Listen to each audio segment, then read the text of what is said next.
황룡사 전체를 그렇게 다진 거예요. 바닥을. 공사는 진짜 잘했는가 봐. 지금 봐도 잘했어요. 지금 발굴을 해봐도 굉장히 잘했어요. 그런 거 공사 잘못했으면 나중에 황룡사 9층 목탑 지으면 피사의 사탑 됩니다. 피사의 사탑이 왜 피사의 사탑 됐는지 아세요? 기운 거 아시잖아요. 그죠? 그게 기초 공사를 잘못해서 그래요. 참고로 말씀드리면 지금은 피사의 사탑은 기울지 않습니다. 그 기초 공사 다 다시 해가지고 밑에를 요즘은 기술이 좋으니까 이렇게 해서 보강해서 기울지 않도록 돼 있어요. 그래서 시간마다 사람들 올라갈 수 있게 해주거든요. 입장료 그냥 따로 끊어야 돼요. 그런데 그럼에도 불구하고 세우지 않는 이유가 뭔지 아세요? 이 자식이 기초공사 잘못된 걸 완성되고 한 게 아니고 한 2, 3층 지으니까 이게 자빠지기 시작하는 거예요. 이게 진짜 나쁜 놈이다, 그놈. 진짜 나쁜 놈. 이렇게 조금씩 기우는 거지. 지금같이 기운 게 아니고 조금씩 기우고 그거를 건축업자가 한 거예요. 그러면 다시 해체를 하고 기초를 다시 해야 되잖아. 그렇게 하면 어떻게 돼요? 돈이 들지. 그러니까 그렇게 안 하고 기가 막힌 수를 쓴 거예요, 이놈이. 어차피 이게 기울어도 빨리 기울지 않으니까 나는 감리만 끝나면 되잖아. 뭐 뜻인지 아시겠죠? 감리 끝나고 돈 받아서 튀면 되지. 이 생각을 한 거야. 그래서 약간씩 기우니까 안쪽에 있는, 이쪽에 있는 기둥들을 조금씩 길게 만듭니다. 이쪽 기둥보다. 그러니까 눈으로 볼 때는 기운지를 잘 몰라. 이게 길이를 약간 다르게 만드는 거야. 이해가 됩니까? 짝배기로 만드는 거야. 짝배기로. 그렇게 해서 감리 끝나고 돈 받아서 튄 거예요. 얘가. 그래서 지금 만약에 세워놓잖아? 이거를 세울 수 있는 기술이 있어요. 그러니까 해체 안 하고도 전체를 파서 제가 건축 전공자잖아. 자, 건축. 내가 그런 태도 하지 말라 그랬지. 그럼 불량한 태도 하지 말라. 나 건축 전공. 내가 고건축 전공자예요. 그래서 그 밑에를 전체를 파가지고 이렇게 세우면 돼. 요즘은 그런 기술이 있어요. 세우는 기술이 있어. 그렇게 세우면 애가 장애인이 됩니다. 세우면 이미 설계 때 이거 설계를 뒤바꿔가지고 얘가 눈속임을 해놓은 게 걸려. 그래서 피사의 사탑을 안 세워. 그리고 세우면 장사가 안 되지. 그렇게 해서 돈 받고 튀었는데 기적 같은 일이 일어나잖아. 그것 때문에 얘네가 먹고 살잖아. 이태리에 피사의 사탑 없으면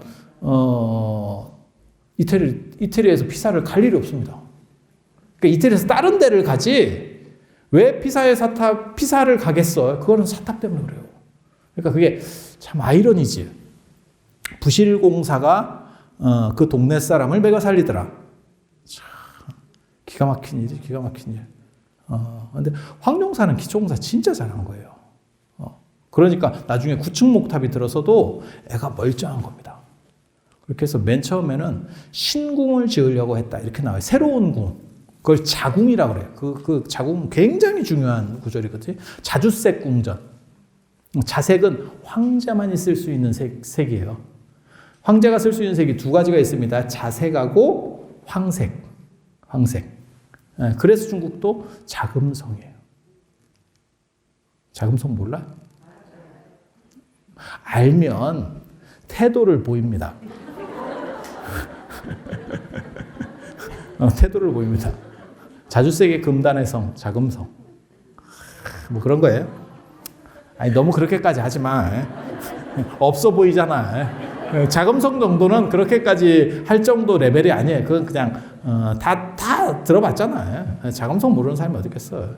제가 얘기했잖아요. 저는 예전에 제가 그런 얘기 해드렸는데 지금은 이제 안 되지만 쌀 때 이렇게 보면 29만 5천 원. 29만 5천 원, 3박 4일 자금성. 그렇게 가면 돼. 가면 약장수한테 뒤그렇게 데리고 가. 그래서 약을 100만 원짜리 사갖고 왔다니까, 누가. 29만 5천 원에 가서 100만 원짜리 약을 사갖고 오는 코스가 자금성 코스야. 약 팔기 전에는 막 진맥해서 줄 것처럼 이렇게, 그렇게 산다하면, 이 만들어진 걸 그냥 하나 줘. 가봐. 제 말이 맞나 틀리나. 그렇게 해서 왜 그런 거 있잖아. 그 중국 가면 그 동인당 가가지고 그 약 사오고 차 사오고 그 다음에 저 캄보디아 좀 35만 원 이렇게 해서 가면 꼭 사오는 게 이제 그 상황버섯. 상황버섯을 이렇게 갈면 이렇게 먼지같이 싹 올라오는데 그거랑 약효랑 아무 상관이 없거든? 근데 그걸 가지고 약을 팔아. 이게 상황버섯 대단한 거다. 뭐 뽕나무에 뭐 어쩌고저쩌고 뭐 이러면서 그걸 가면서 그렇게 팔아. 그럼 또 사. 사서 좀 먹다 보면 인간이면 못 먹어. 귀찮아서. 아마 집집마다 상황버섯이 좀 있을걸? 그러다가 버려요, 나중에. 그러다 나중에 버려. 참. 신기하지? 그리고 상황버섯이 보통 몇십만 원이야. 그런 거를 안 해보셨으면 인생이 재미가 없는 겁니다. 그런 거 좀 해보면 되게 재밌습니다. 그래서 황용사는 진짜 아무튼 기초공사를 잘했어요. 나중에 구축목탑이 생길지를 몰랐는데도 불구하고 엄청나게 잘했기 때문에 구축목탑을 1년 만에 세운 거예요. 만약에 기초공사가 잘못됐으면 1년 만에 세우면 자빠집니다. 자빠집니다. 그렇게 해서 딱 이렇게 해서 그 자주색 궁전, 그리고 진흥왕은 제라는 표현이 나와요. 황제할 때 그 제. 이게 레벨이 있거든. 왕이 있고 태왕은 왕 중에 짱이 태왕입니다. 태왕 위에 제고 제 위에 황제예요. 이게 레벨이 있어요. 그래서 진흥왕이 광개토대왕보다 대단한 거예요. 광개토대왕을 호태왕이라 하거든. 호태왕? 태왕이에요, 태왕. 왕 중에 왕. 하지만 제라는 표현을 감히 못 씁니다. 근데 진흥왕 같은 경우는 순수비에 보면 진흥제라고 나옵니다. 제가 예전에 논문 쓰면서 그걸 여러 개를 이렇게 찾았었거든요. 나 진흥왕 갖고도 논문을 한 2편 썼어요. 잘 알아. 나 선덕량도 잘 알고, 그 동네 사람들 내가 잘 알아요. 내가 고대사 전공이잖아. 고대사 전공. 고대사 전공. 내가 신라사예요. 신라사. 정확하게 말하면. 그래, 나 신라 잘 알아. 그렇게 해서 근데 시작한 지 한 30분 만에 전공이 벌써 한 3개 나왔다. 그죠? 근데 진짜 다 전공이야. 너무 그렇게 이상하게 보지 마. 진짜 전공이야. 나 박사 전공이야. 다. 이상하게 보지 마. 그렇게 해서 이제 진흥왕은 제까지 칭하는, 그러면, 신라 최대 영토, 진흥왕 때 최대 영토라고 해봐야, 광개토대왕보다 훨씬 작잖아요. 그죠? 제가 늘상 말씀드리지만, 고구려는 그게 약간 사기성이 있는 겁니다. 사람 안 사는 데를 넣으면 안 돼요. 예전에는 조세주의이기 때문에 국가 영토를 어디로 산정하냐, 내가 어디까지 조세권을 행사하느냐로 하는 거예요. 그냥 땅으로 보는 게 아니에요. 지금은 국토주의고, 지금은 영토주의고, 예전에는 사람이 얼마나 있느냐, 인구가 얼마나 있느냐, 그리고 내가 어디서 소득을 얼마나 삥을 뜯어갈 수 있느냐, 이런 걸로 보는 거예요. 그래서 신라가 고구려보다 못하지 않아요. 그렇게 우리가 생각하는 것처럼 국토 차이가 이렇게 나니까 엄청난 차이가 나지 않아? 그러면 고구려가 이겼겠지. 어떻게 신라가 이겼겠어? 그렇게 생각하면 돼요. 고구려가 압도적으로 백제랑 신라 다 두드려 패고, 우리 어렸을 때 그런 생각 많이 했잖아. 싹 두드려 패가지고 하나로 만들었으면 그러면 우리도 만주까지 다 이렇게 되는 거 아니에요? 이렇게. 그죠? 사기입니다, 사기. 그거 사기입니다. 그게 예전에 그 박정희 대통령이 쿠데타 일으키고 난 뒤에 군사 쿠데타 일으키는 거 상무정신 강조하면서 심어준 약간 잘못된 생각이에요. 잘못된 생각이에요. 그래서 박정희 대통령이 몇 가지를 그렇게 했죠. 그 고구려의 상무정신 그거하고 이순신 장군 띄우기. 그래서 박정희 대통령 때는 화폐의 거의 대부분에 이순신 장군이 들어가 있었죠. 기억해 보시면 5원짜리, 100원짜리, 500원짜리 이렇게. 기억나시잖아요. 그죠? 500원짜리 지폐도 여러분 아시잖아요. 그죠? 지금 여러분 얼굴로 봤을 때는 5환도 알아. 5환. 5환에도 거북선이 있었다? 5환에도? 맞아. 제가 안다니까. 내가 아는데 여러분이 모를 수는 없지. 그럼 여러분은 상평통보 세대요?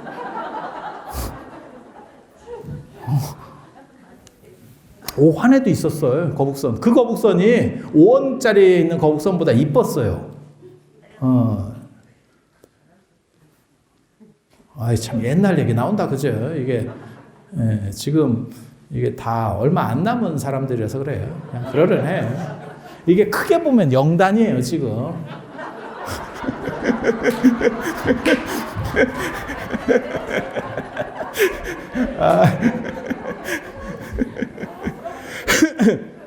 막 그러려네. 자, 아무튼 그래서 이 진흥왕이 생각보다 굉장히 대단한 사람이고, 그렇게 해서 왕궁을 짓고 있었는데 발굴을 해보니까 진짜 거기 왕궁 짓고 있었어요. 그래서 잉랑이 있거든. 그러니까는 대전 옆에 이렇게 왕궁에는 옆으로 나가는 이렇게 그런 건물들이 있는데 실제로 왕궁 건물이었었어요. 초창에는. 처음에는 지을 때.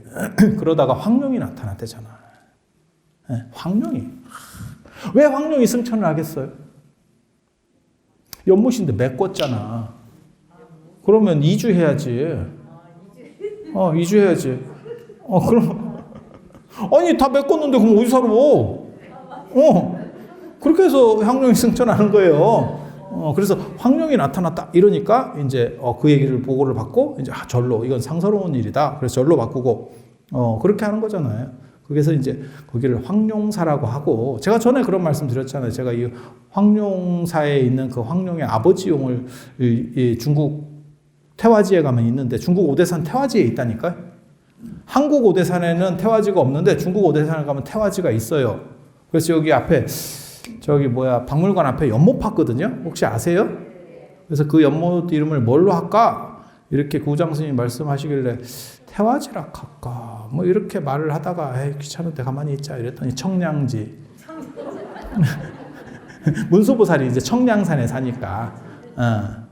그래서 제가 청량지라는 그 연못 이름을 듣고 물고기는 잘 죽겠다 이런 생각을 했거든요. 원래 여기가 좀 추운데 청량이라는 게 차다는 뜻이거든. 그러면 이제 애들이 좀 많이 죽겠다. 그래도 가만히 있자. 귀찮으니까. 이렇게. 그렇게 해서 중국에 그 태화지가 있어요. 그거는 굉장히 신령한 연못이야. 그 위치 아는 사람 지금 우리나라에 나밖에 없어. 거기가 실제하지 않거든. 지금은 연못이 없어졌어요. 그래서 그 고대 자료를 가지고 쫙 찾아와서 어디쯤 위치를 비정해야 돼. 지금도 여러분 마찬가지입니다. 그 황룡사 가면 어디가 용궁인지 여러분 모릅니다. 왜냐하면 다 메꿔 있거든. 근데 당신이 연못이 거기가 용궁 자리인지 어찌합니까? 발굴 기록이 있어요. 발굴을 해보면 거기가 깊은 용소였는지 이걸 다 압니다. 요즘 사람들은. 저는 어떻게 알까? 전문가. 그래. 이제 뭔가 안 해. 저랑 가면 내가 용궁도 보여줬어. 용궁이 유채밭된다 나중에 거기. 아무튼 막 그래. 그래서 황룡이 나타난 거를 계기로 해서 황룡사라고 하는 절을 짓고 그 동네가 구항동이에요. 구항동. 그래서 9개의 황자. 이 임금황자 쓴다는 건 대단한 겁니다. 왕조국가에서는 함부로 이게 쓸 수 없어요. 이거는 황제국에서 쓰는 표현이에요. 그래서 신라가 황제국을 표방하려고 하는 모습들이 보여요. 그래서 그거를 유홍준 선생님 같은 경우는 뭐라고 얘기했냐면 그 당시에 황자 들어가는 절이 9개가 있었는갑다. 그 동네에. 그래서 구항동인갑다. 이렇게 약을 팔았는데 잘못 팔았어요. 실제로 분황사잖아. 황룡사. 그렇잖아요. 황복사, 황성사 이렇게 절들이 있어요. 그렇다니까. 황자 들어가는 절들이 나온다니까. 그러니까 4개밖에 안 나오지만 실제로는 그 기록이 사라져서 그렇고 한 5개가 더 있어서 구항동인갑다. 그 근처에. 다 그 근처에 있어. 그 황복사 또 가보면 그 바로 옆에 있는데 우리는 또 알지. 여러분 가면 못 찾아. 이 의상대사가 탑돌이 하면서 하늘을 날았다는데요. 그 신령한 탑이 있어. 지금도 거기 금불상이 나온 탑이 있어요. 거기를 탑돌이를 하면서 그게 이순신 장군이 짝퉁이고 원래 거기서 시작되는 거예요. 스토리가. 얘기를 들어봐요. 신기하다고. 그 황복사가 의상대사 출가 사찰인데요. 나중에 중국 다녀오셔서 일인 것 같기도 하고, 아마 갔다 와서 일일 거예요. 상황상으로 봤을 때. 그렇게 해서 제자들하고 탑을 착 이렇게 도는데, 탑을 도는데, 하늘에 떠서 돈대. 이렇게. 쫙. 그래서 사람들이 그 뒤에 탑돌이라고 하는 게 앞에 한 사람이 따라가면, 앞에서 돌면 쫙 따라가거든요. 이렇게 줄 서가지고. 기차놀이처럼. 이해하시죠? 그렇게. 하고 사람들이, 이 희한하다. 이렇게 하니까, 이렇게 하늘에 떠서 돌았다는 것을 아무에게도 말하지 마라. 많이 들어본 얘기지? 이렇게 얘기하면 모든 사람이 다 알아. 이게 특징이에요, 특징. 그거의 원조가 의상대사예요. 그거 나중에 이순신 장군이 한 번 더 우라카이 하잖아. 한 번 더 울고 먹잖아. 나의 죽음을 아무에게도 알리지 마. 조선 천지가 다 알아요. 알리지 말랬는데. 그게 거기서 나오는 거예요. 그 탑이 아주 지금도 남아있다고. 다 이렇게. 제가 논문 쓸 때는 뭐라고 썼냐면 그 탑은 아닌 것 같다. 내가 이렇게 썼는데 목탑이 아마 있었던 것 같다. 그 근처를 발굴을 해봐야 된다. 이런 얘기를 했었는데. 왜냐하면 떠서 돌기에는 탑이 좀 작고 그냥 돌기에는 크고 떠서 돌기에는 탑이 좀 작고 지금 요즘 거기 발굴 많이 했어요. 그래서 또 어떻게 될지 몰라요. 안쪽을 발굴해야 되는데 거기 좀 무덤이 있어서 쉽지가 않아. 아무튼 뭐 그렇다 치고 이런 거는 약간 전문가 빌. 왜 이런 얘기를 하는지 알아요? 여러분이 눈빛이 별로 신뢰성이 없는 것 같아서 이런 얘기 잠깐 하는 거예요. 그게 뭔 뜻이냐면 가로 열고 나 전문가야 이런 뜻이야. 나 전문가. 그래서 그런 절이 4개가 있어요. 그래서 이제 유홍준 선생님 같은 경우가 그래서 구황동인갑다 이랬는데 그게 아니고 그거는 이제 주역을 알아야 돼요. 구황이라는 건 용이 나르는 걸 얘기하는 거예요. 주역 건캐의 구오효 그 아주 유명한 겁니다. 비룡제천 이견대인이라고 하는 그게 황제캐예요. 황제캐. 그래서 용이 날아오르는 모습이에요. 비룡제천 나르는 용이 하늘에 있으니 이견대인 그것을 보는 것이 이롭다. 처음 들어봤죠? 요거 짝퉁이 있어요. 또 요거 짝퉁이 그게 그 유명한